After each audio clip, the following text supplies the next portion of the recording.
বন্ধুরা, আজকে তোমাদের আমি ভিজুয়াল আর্ট শাখার ভাস্কর্য নিয়ে কিছু আলোচনা বা কিছু তার শিল্পকর্ম দেখাবো। ভাস্কর সুব্রত বসুকে তো তোমরা সবাই জানো, যিনি শান্তিনিকেতনের প্রকৃতি ভবনের যে শুকনো কাঠ দিয়ে তৈরি চিত্তাকর্ষক ভাস্কর্যগুলি তৈরি করেছেন।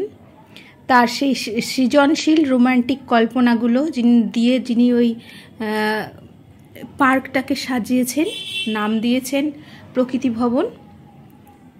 শান্তিনিকেতনে গেলে তোমরা নিশ্চয়ই সেখানে গেছো, আমিও সেখানে গেছিলাম।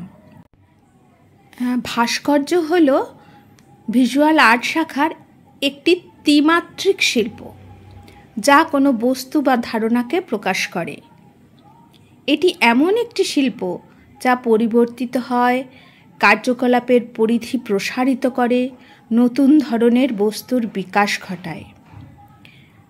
তোমাদের পরিচয় করিয়ে দেব শিল্পী সুব্রত বসুর সাথে, যার সৃষ্টিকর্ম শুধু দেশে নয় বিদেশেও বহু সমাদৃত এবং আদৃত।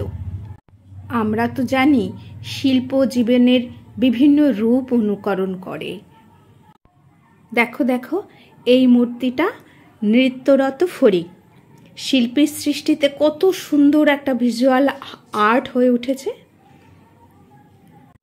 ফড়িংয়ের নৃত্য শিল্পীর দৃষ্টিতে কত সুন্দর একটা মূর্তি নিয়ে দাঁড়িয়ে আছে। শিল্পীর চোখ না থাকলে কিন্তু আমরা এরকম শিল্প সৃষ্টি করতে পারি না। তোমরাও তো নিশ্চয়ই আমার সাথে একমত হবে এই ব্যাপারে। এই দেখো, এই যে মূর্তিটা, এটাতে শিল্পী বলেছেন, হ্যাঁ, যুদ্ধক্ষেত্রে আতঙ্কিত দম্পতি। শহরে যখন বোমাবর্ষণ হচ্ছে তখন এক দম্পতি পরস্পরকে জড়িয়ে ধরেছেন। কি অপূর্ব ভাবনা এই ভাস্কর্যের মধ্যে শিল্পী ফুটিয়ে তুলেছেন। এটি একটি ক্লান্ত ঘোড়া, যে দৌড় থামাতে চায়, খুলে ফেলতে চায় তার পায়ের নাল। সে এবার একটু শান্তি চায়, থামতে চায়। শিল্পী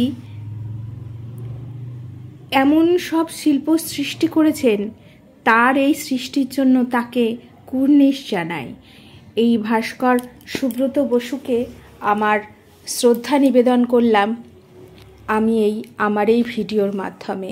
তোমাদের আমার ভিডিওটা কেমন লাগলো অবশ্যই লাইক কমেন্ট করে জানিও, আর যদি ভালো লাগে শেয়ার করে দিও।